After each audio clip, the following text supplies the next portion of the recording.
Okay, we'll start with our 11 o'clock meeting, Public Works.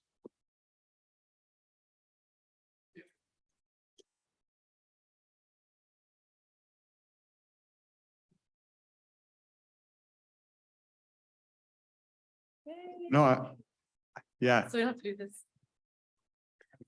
Yeah, that's nice. Good morning, Commissioner Savannah Clement with Public Services. This morning, we didn't have any building and planning items to discuss unless you guys do. And if not, we can go straight to facilities, maintenance and purchasing. We didn't have any building and planning. We didn't have any updates from the department for this week, but if you guys had any items. Well, I have some items. Okay, I have all kinds of questions on the planning commission Okay. meeting this, do you want us to do? but if you want to do whatever your stuff is and then. Okay, perfect. All right, she's just gonna go grab a couple of the planners. People might assist, and then we'll go ahead and start with facilities maintenance. Will, do you want to go ahead and talk about the chiller completion? Yeah, good morning, Commissioners. Will Tossett, Facility Services Manager. On tomorrow's consent agenda is a chiller completion letter. The project was fully completed back in May. All the invoices were finally collected and we're closing out that project. Is that the Hall of Justice? Yeah, at the Hall of Justice. Yep. Do you have a copy of the agenda? Savannah's going to bring you copies. Any questions on that project?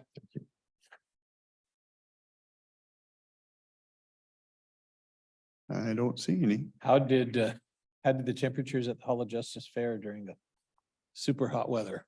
Yeah, some offices were still a little bit warm. It kind of seems it's the corner offices of that building. I don't know if it's airflow to those corners, but we really struggle in the corner offices, and some areas were great. Walking through, we even got, some comments, wow, it's kind of chilly in here, kind of like today in this office, but it did what it was meant to do. I think that building's always going to continue to be a struggle,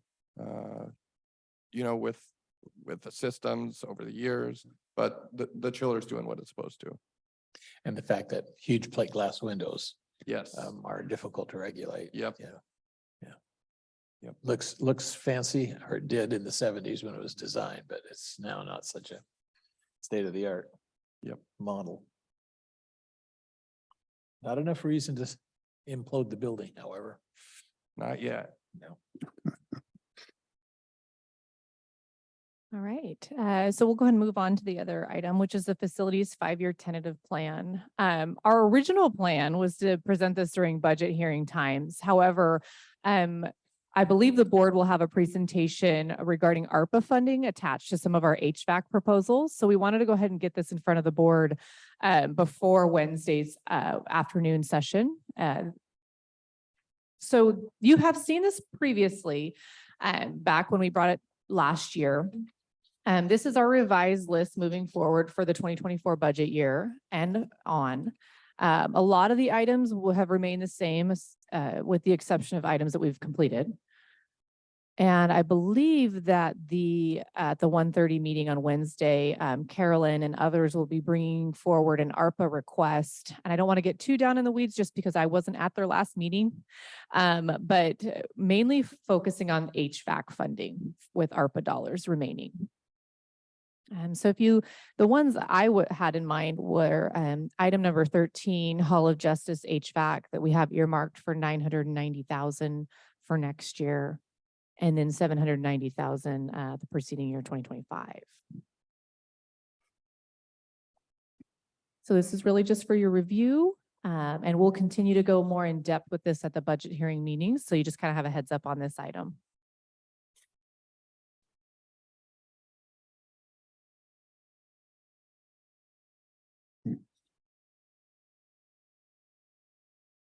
Okay, so I can move on to the next. Well, I appreciate the heads up. Yeah, I have to look this over.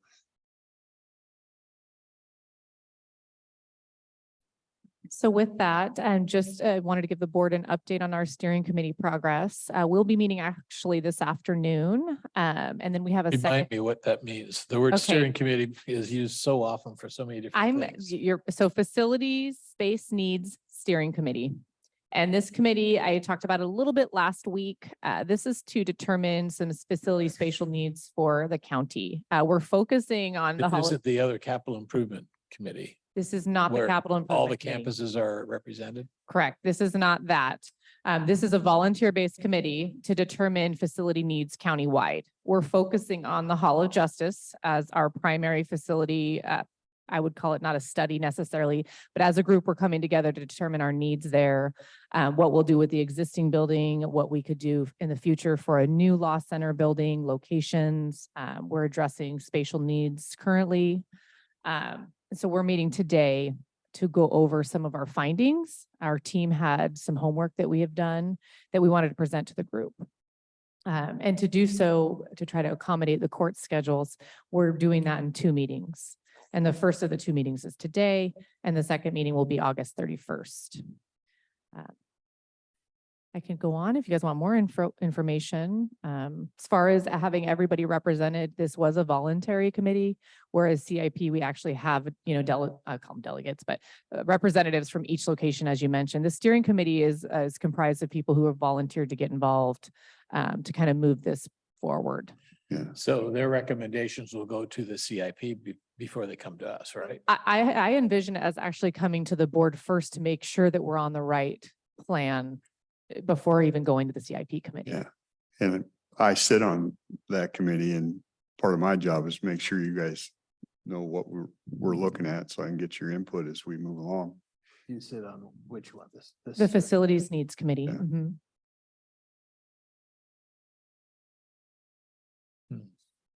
That's gonna be in the GMR Yes, sir.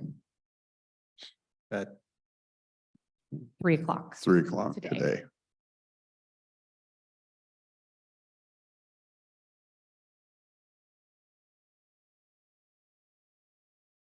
Commissioner Weber, did you have any other questions on that? You look like you're mulling it over, so.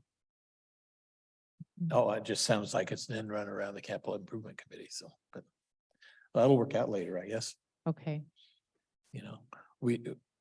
We know they will want to tear the whole thing down. They've been saying that for years, so. I mean, we kind of know where they're headed. Yeah, and honestly, we're trying to explore all options, not just, I think you're right. And, that's a popular opinion. So what we've done is we're working with some modeling on what we absolutely would have to do, even in 5 years, 10 years, because we know even if we're tearing the building down, we're going to still be there, right? For at least, I would say 3 to 5 years, even if we made that plan today. I think And with got it- funding And got it approved. and got it voters. approved by, exactly. I mean, so we understand that. So we're trying to do a couple different things as assess the situation. What do we need now today? What will we need to continue to get us through the next 3 to 5 years? And then also moving forward. So there are several layers that I think the CIP committee, there's such a high level when it comes to the funding and approval.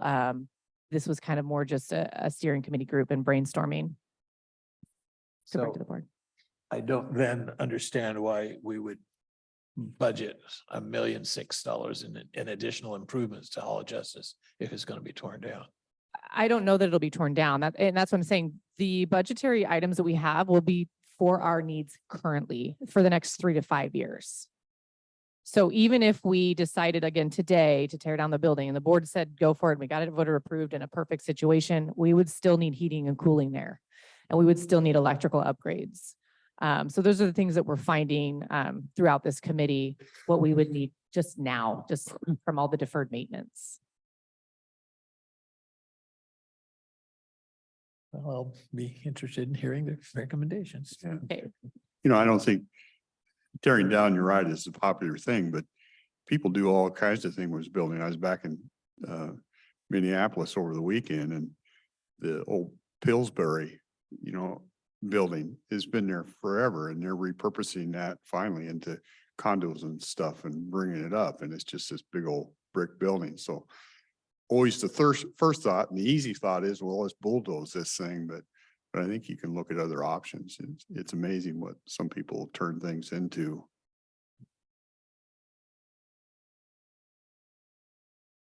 Okay. I think we're good. Thanks, Will. Yep. So we're gonna go ahead and have building and planning come up. Tracy or Wayne or Mike, I'm not sure. Unfortunately, I did not make the BPAC meeting on Thursday. I was not here, so it won't be much help. Hi, Commissioners. Tracy Jackson, Building and Planning. You had questions of Planning Commission. I went and got Wayne Nelson, our planning manager, in case he was in attendance, but do you have other questions too? Yeah, Okay. I did. I sit on Friday and or last Wednesday and I struggle, I've sit in for, I think, 4 months now and I struggle with some of the stuff that's there. It seems it's a very inefficient process. And so I'll just take them piece by piece here. First thing they ask about is you're doing stuff with boundary lines. And Wayne mentioned that we had talked to the commissioners about it. It must have been a day when I was out, so I don't remember it. So yeah, I either don't remember it or I wasn't here. So my question on it is, I always, when I look at this stuff and I see the whole boundary line talk is about making it more, you have to have permits or you have to come in and do it more formally. And then there's a fee to it. Then I always want to know what prompted it? What prompted that says that now we need to do this? I mean, do we have 100 of them sitting on there? We're trying to mitigate, or what was the key that said that we got to do this? Well, the boundary line adjustments, we currently have a fee for, we have a process for.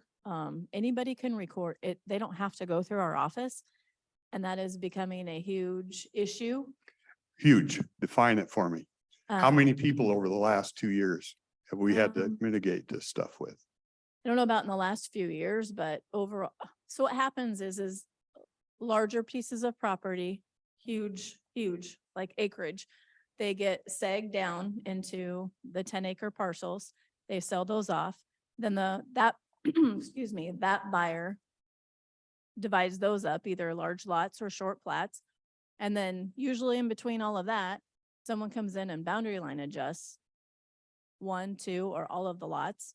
And it's becoming quite an issue with new building permits that are coming in because they don't have the correct access. They don't have because their boundary line adjustment helped with their piece of property.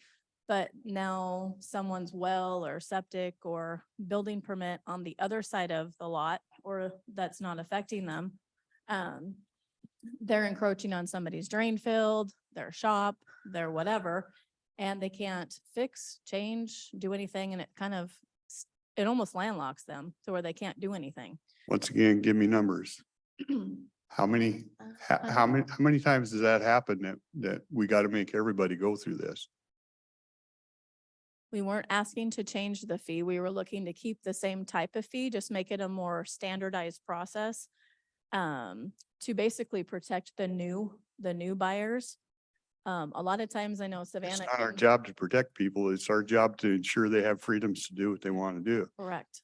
When I was at the treasurer's office, we would process boundary lines more considerably in the fourth quarter of the year because they require property taxes to be paid in full. So I would say, just from my memory of processing them down there, maybe 8 to 10 in that fourth quarter. We didn't track them throughout the year. I think what the huge. How many of the 8 to 10 caused a problem? So in the treasurer's office, I can't speak for that, but what I can speak for is the process and how they got there, which there was none. And I think that everything is defined. And when I say everything, I mean the large lot, the short plat, the subdivisions, those all have some kind of regulation attached. And then you kind of throw in this boundary line adjustment with nothing, with no kind of approval, no oversight. The only thing that's required is that taxes are paid in full and they record the document. What I'm trying to get at is, what is the problem with it? So the problem. Who's abusing it? And is it pervasive? I don't think that the abuse is intentional. No. I don't think people intend to like skirt any kind of rule. It's the fact that there is no rule on the boundary line adjustments, if that makes sense. So if I wanted a boundary line mine, I would just come in, bring a map, I'd pay my taxes and record it.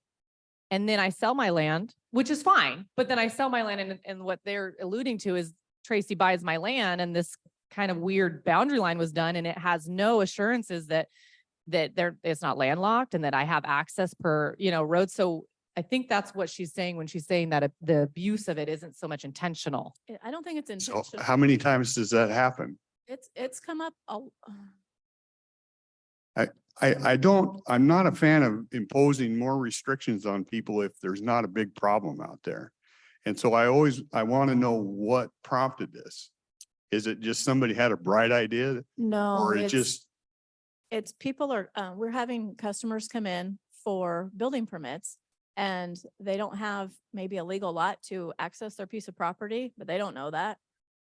Or because their neighbor went and boundary line adjust something, or they can't fix their drain field because, or they're having problems with their well and they can't. It's stuff that's happening on your neighbor's piece of property or the property that I bought because it was for sale. I bought it. It was a good piece of property. And I found out I can't put the home that I wanted to on it because the lot size isn't correct. It's down below the minimum lot size. isn't that somewhat on the buyer that they didn't do a title and didn't search out Boundary or line- make sure they were capable of doing that? Boundary line adjustments don't always hit the title. They're just a recorded piece They're of, just a recorded. they're just a recorded document. They don't hit the title. A title search wouldn't usually find a BLA. They could, but it might not. It's not a subdivision. It's just we find a lot of these with larger pieces of property that divide it down and then divide it down again or move. And then I think one of them's up off of Mustang Drive. If I'm right. They've had large pieces of property, Rose Valley to Young to Mustang. Is that right? Yes. They went and they had these huge, large pieces of property. They divided it down to, they short plat, large lot. And since then, they've divided all these these lines. And now we've got permits that are coming in the door and someone doesn't have access. We have one of those currently. No, by no access, you mean they don't have frontage on a county road? Don't have frontage. Correct. Okay. So fire protection can't get to them. Correct. I see it as I guess I could go either way because I definitely understand what you're saying, Commissioner Dahl, on as far as restricting people's opportunity to change their land or make changes and record those changes. I just personally, this is anecdotal, helping individuals who are trying to do these boundary line adjustments, but we have as a county no way or streamlined process to help them do this because there is no check. So when they would come in, they're like, well, what do I do? And at the treasurer's office, I mean, we're collecting tax payments, we're like, well, sorry, we're not much help. Well, we went to building and planning and they don't have a process to review this and approve this. And we went to the auditor's office and they'll record any document. So we had people constantly just going in circles. And then if you throw in designated forests with the assessor's office, I mean, it's quite the process and there's no internal process at the county to say, oh, you need to go here and they'll just check it off for you and then you'll be fine. There was no assurance for these people. They were, in my opinion, again, anecdotal, helping them. They were lost because of that, unless they wanted to hire someone to do the entire process for them. We didn't offer internally anything for them as a resource because we don't have anything in place to do it. And we're just looking for something, the process to help the basically innocent buyer so they don't get screwed out of being able to put on what they want on their home. Well, We do have a fee in place. It's a minimum, it's administrative determination, basically type fee, like $180-ish. I think that's what it is. We currently have it. We're not looking to change that. We're just looking to try to get the process a little more formalized to really protect that innocent buyer. yeah. Cause it's And usually not, typically they become more formal year after year after year after year. And that's what I fight against. If you want to put in new restrictions, then I would say, show me 5 you're taking off and let's start making this better for people. I'll move on to another one. The floodplain thing. That you actually initially brought that to us and you asked for our recommendation because after the mountain blew, the county set a foot above floodplain requirement, which is higher than FEMA requires. And your question to us was, do we want to keep it at the 3 or do we want to go with what FEMA requires at 1 foot? And the recommendation from this board was, let's go with the FEMA requirements. If somebody building a house wants to do more than that's up to them. So I said in the meeting when you took that to the planning commission, and they decided, no, we got to protect the consumer. We want it 3 feet. It surprised me that staff didn't say, well, the commissioners were thinking about the 1 foot. So now this thing, what started with us, and then a month or so, or however many days it was till it goes to them, they decided, no, we want it this way. And this month you're having some research done on it. So it won't get talked about till next month. And then it won't come to us till probably after that. So we got something that started over here that could have been decided right then is going to be 5 to 6 months down the road. How more inefficient can we get? This drives me crazy. Why do we do this? Why, if you're gonna, we're the ones that make the decision on anyway. So I don't know why it just didn't come here and get it done instead of we got to spend 6 months over a simple decision. Satisfying 9 people sitting on a board that has to come to us anyway. So I'm really curious. I just find that, I just want to go, this is crazy. We're going to take 6 months on a decision that we've already told you what we want. I guess I'm just I'm not asking for an answer, I suppose. I'm just venting some frustration that this system is totally inefficient. I just don't even get it. I'm not sure how we got to that point. I looked up to see Planning Commission was in 1959, they put these together. And when you read through it, it's basically, to me, it sounds like to kind of decide what portions of your county should be high density, all that kind of stuff. And I get that. But now we got them talking about whether you're 1 foot or 3 foot above a floodplain, or you're this or all this other nonsense. And it says that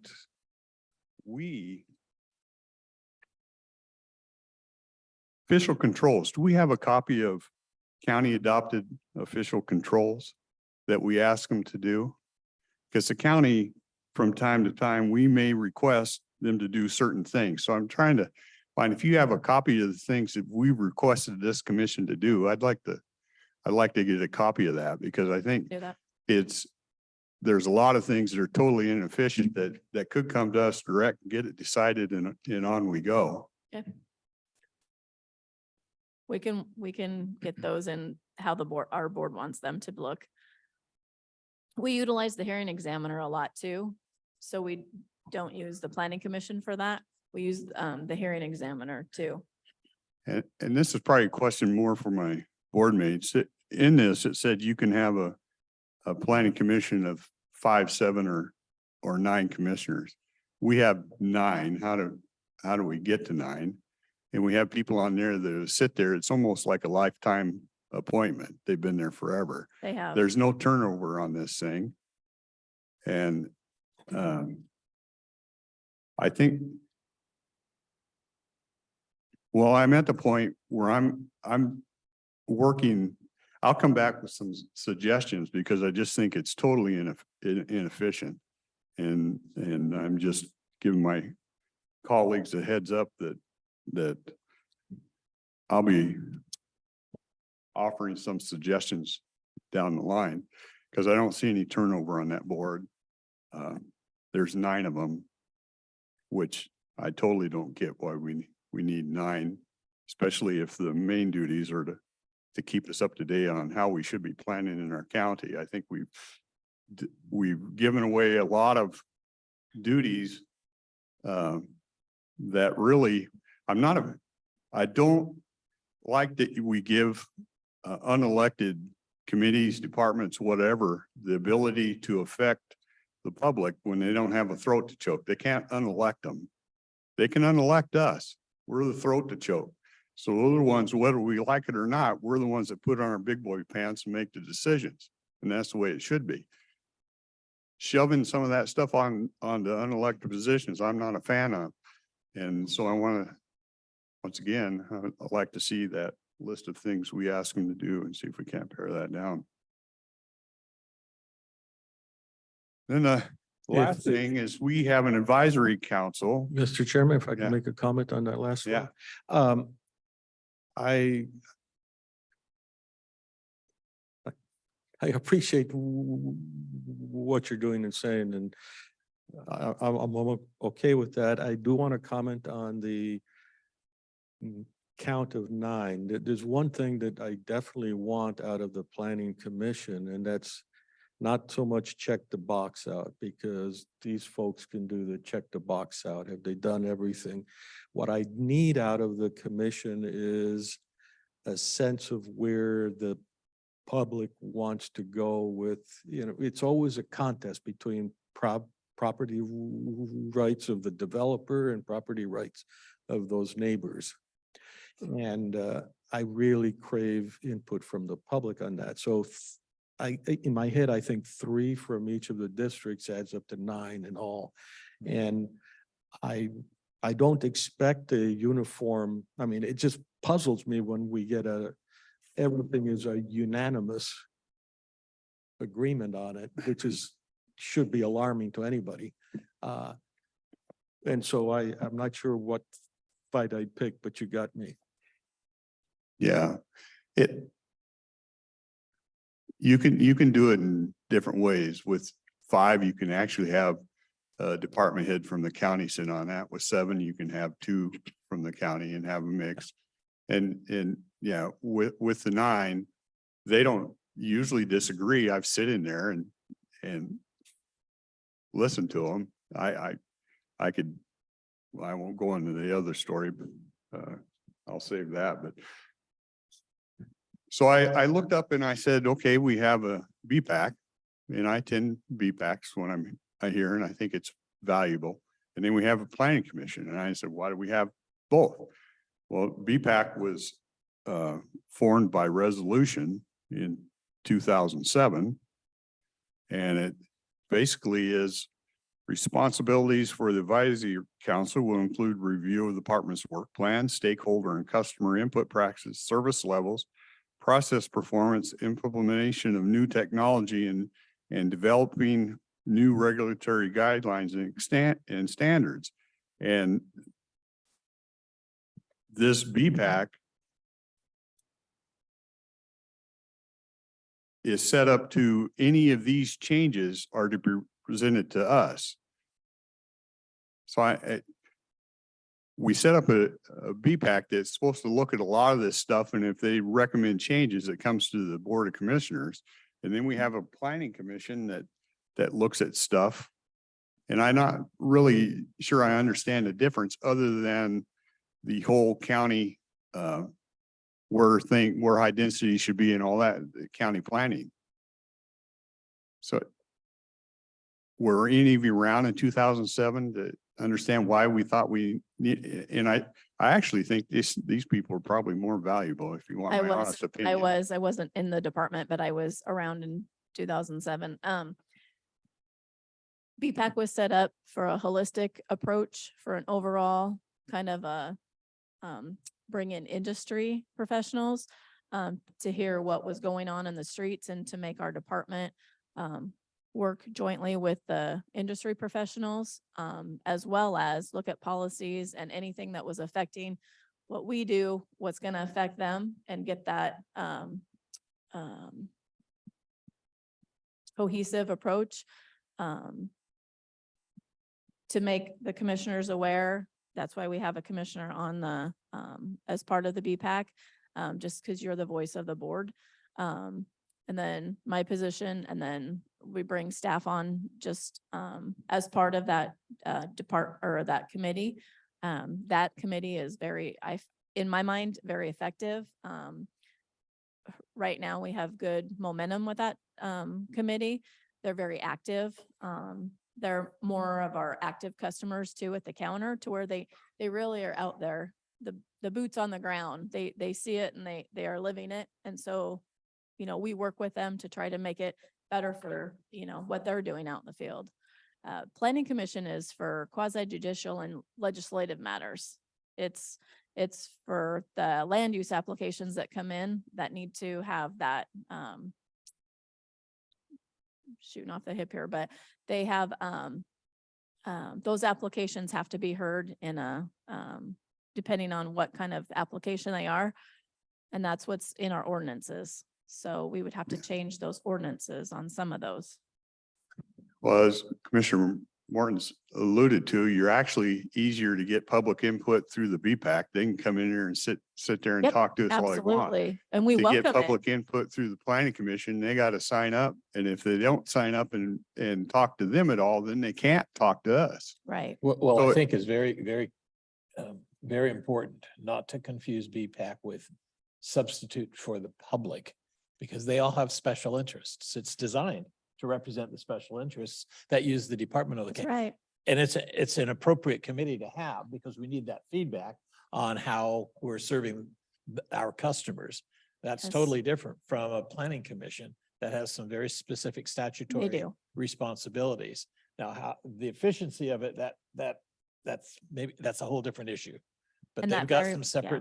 separate recommendations by law that have been given to them in terms of, as you mentioned, the comprehensive plan and zoning and the requests that come for changes Yep. as people want to do things differently than what the plans say. That also affects where they Well- appeal their decisions. If they don't like their decisions, where their appeals go as well. Whether it goes to our board or to Superior Court. Well, Just because people show up at a meeting does not mean they represent, quote, the public.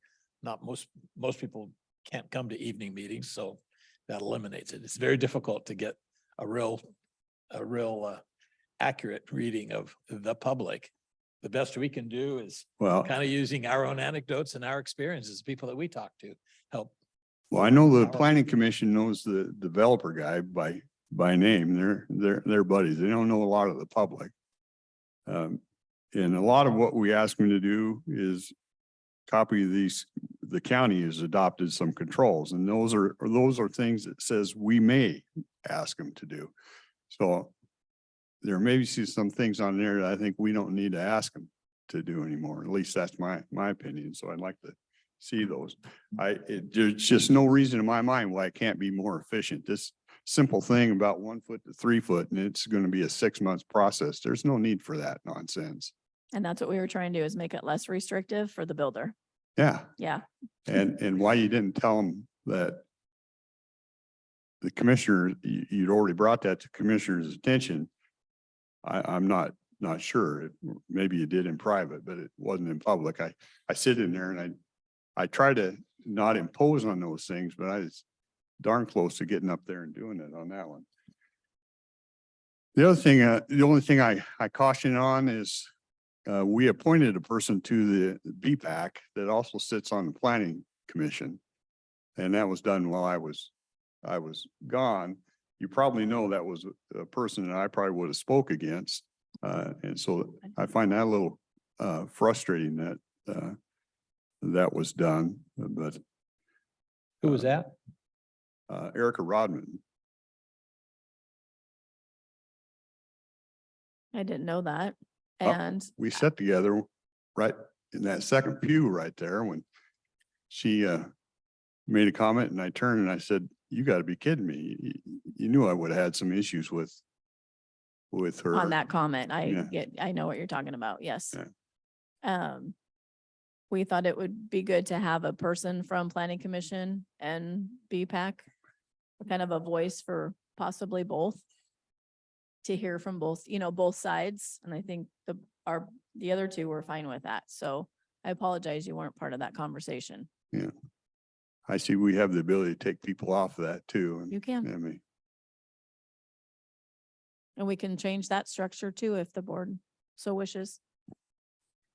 okay, I'll stop harping. I just I guess my point is things need to get more efficient and I'm not. And we need to look at ways to make that happen. Most of everything they do has to come to us one way or the other.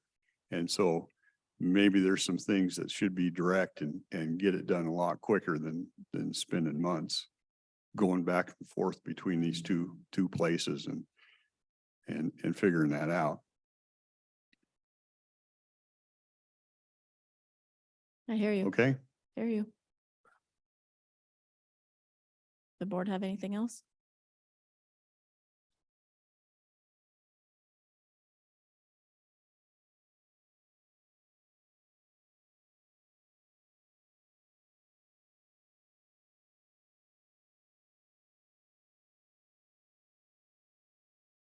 All right, I know we're over, so we do have quite a few of, I would say, housekeeping updates for the board. We'll start with Susan. We're going to go a little out of order from our list. First thing that Susan's going to talk about is the Camelot Reservoir roof. So on the agenda this week is the execution of the Camelot Reservoir Roof Project. That project was awarded on 8/1 to Slate Co. It is for the replacement of the Camelot roof, adding fencing and repainting that reservoir. Currently, the roof is damaged, and this will put a nice new roof on it so we can continue moving forward. The other item that I have on the board's agenda is the resolution to start the process for vacating Oswald, the end of Oswald Lane. Oswald Lane serves two homes, and then beyond it, it serves Forestland, Weyerhaeuser and Sierra Pacific. We have been working with Weyerhaeuser and Sierra Pacific since pre-pandemic to get this moving. They have issues with people driving back there, dumping trash. So they came forward to ask us if we could vacate the end of it so they can put a gate further down at the end of their property.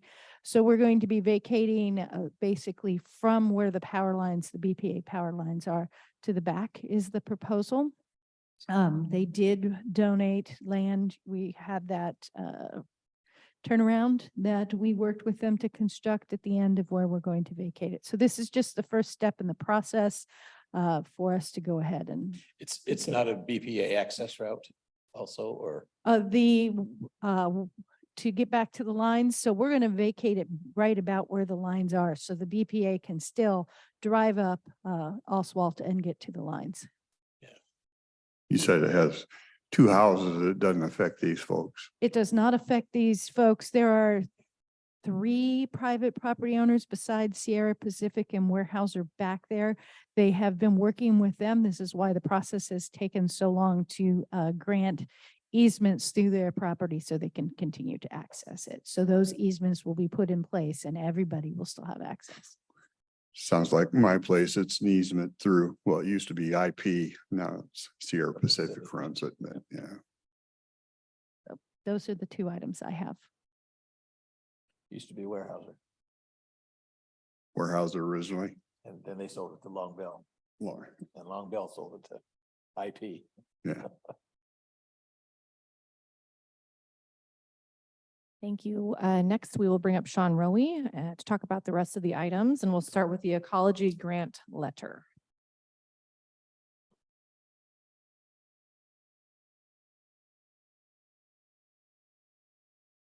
Morning, Commissioners. Sean Rowe, Public Works. First, I want to talk to you about an ecology grant opportunity that we have. This is similar to the grant that was approved last week for the Health and Human Services. This is actually the other half of that grant. This is what we'd like to call the LSWIPA, the Local Solid Waste Financial Assistant Grant. This grant is in total for $363,000. This is a 2-year grant. We use these dollars to fund our household hazardous waste program and part of our rural recycling program. The dollars on this grant are provided on a fixed value and a per capita value. And then we additionally applied for any excess funds on this grant. And it'll be from 7/1/2023 to 6/30/2025. If there's any questions on this Does it come with any stipulations that None that I'm aware of. cause cost to our people more? No, I think how residents may see a benefit, they may see, we're trying to work on our recycling station. So we were awarded part of this grant, a section of it actually to do some upgrades at some of our recycling stations. And we're using some of it for our proposed Longview site. So hopefully to the everyday person, they'll see it in the form of recycling center upgrades. And then also we're looking at trash pickup for some of the roadside trash, paying for that. Okay, so this is specific to trying to upgrade our recycling and to do some other work. Yeah, just a portion of it. The majority of it, as Sean mentioned, is household hazardous waste. So we also do, I think for a year by the different districts, we do household hazardous waste events. So we have them in some of our jurisdictions, and those are free events for people to drop off their paint and batteries and, things of that nature. So that's actually a large portion of it is the household hazardous waste fees that we pay as a county. Those get reimbursed by this grant. That's the majority of it.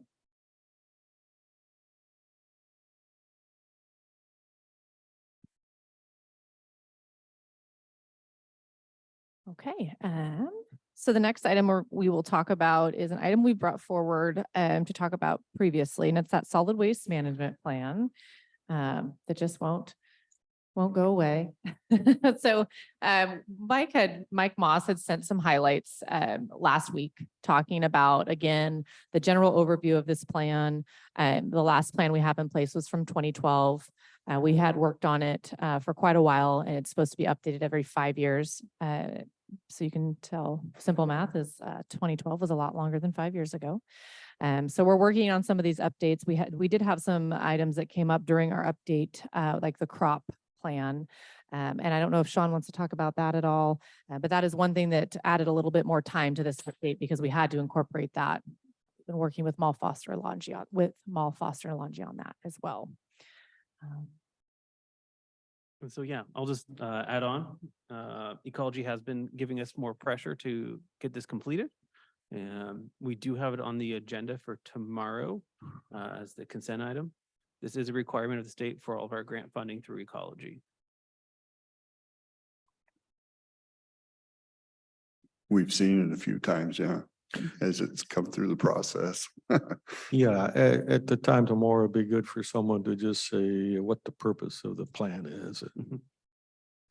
If there are any highlights from, assume the baseline is the old plan and what's different in the new plan. Yeah, and we'll have the 2-page FQA available for citizens as well.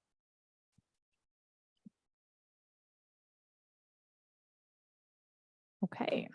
All right, our next item is the Tenant Way Mechanical Electrical Services on-call agreement. Let's go ahead and let Sean talk about that. So we talked about this last week as well. Just wanted to follow up with you. It is on the agenda tomorrow as agenda item number 9. I just want to see if there's any additional questions on this process, or if I don't know if Commissioner Dahl has heard about this one yet. Yeah, so the agreement is for an amount not to exceed $75,000 for a 1-year period. We went out to bid on this. We received 2 bids back on it. The lowest bidder was Hamer Electrical. This would be for the Tenant Way closed landfill for any electrical or mechanical needs throughout the year that arise. This is mainly going to be pumps, piping, and blowers and things of that sort.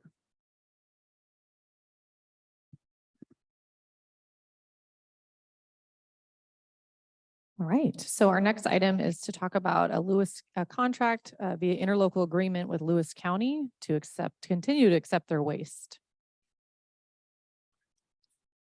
So we have discussed this in the past. This is an interlocal agreement with Lewis County and Lewis County Disposal District Number 1 to continue to provide disposal services at the headquarters landfill. This is a ongoing agreement with a pretty easy out terms for both parties, just 180 days notice with continuous annual increases associated with it.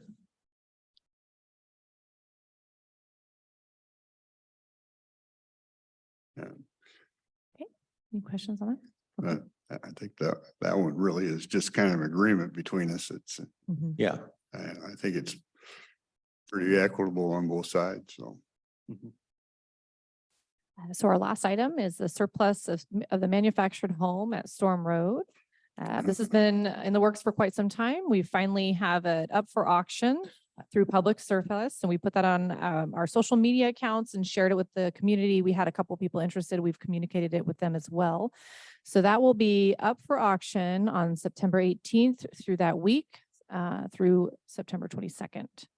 We also have 2 opportunities for the public to walk the location and the home with some, I guess, like a guide. Anna Lunday will be there on September 6th and September 13th from 1 p.m. to 3 p.m. to allow people from the public to walk the manufactured home. One thing that we've had to definitely put some information out there is that it does not include the land. I think there was a lot of interest, of course, in the land and the manufactured home, but it does not include the land. It's specific to the manufactured home. So those are a lot of the questions we've been fielding. And that's all we have for this And today. I know it was asked, but just to refresh my memory, make sure it's right. We'll sell it, but where they take it, that's up to them. They gotta, That's correct. they're responsible for pulling it off of there and doing all that kind of stuff. Yes, and we've given them 180 days to do so. We do recognize that it is difficult right now to find manufactured home haulers in the area. We've just been hearing that a lot from the community, that it's difficult to find. So where they take it and how that happens is definitely up to that individual. Were the Alexanders on your list of locals to? contact? Yes, actually, Mr. Alexander was contacted and he was also under the impression that it included the land. So that was, yeah.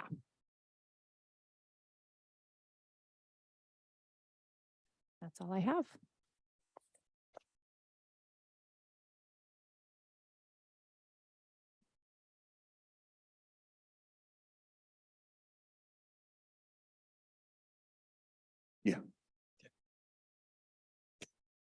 I was just looking through, see if there's anything else. Since Go ahead. this is Monster Monday, I'd like an executive session beginning immediately, performance of an employee, 15 minutes. We can do that. Thank you. Thank you, commissioners. Thanks.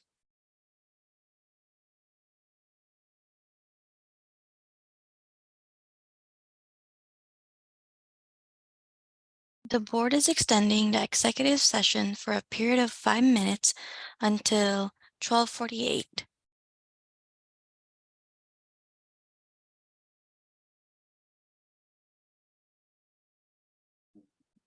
Okay, we're back from executive session. No decisions were made. Any other miscellaneous? I don't believe. That should be enough. Yeah, it's been a marathon Monster Monday. Marathon Monday. Marathon Monday. Yeah. Okay, we will adjourn. Thank you.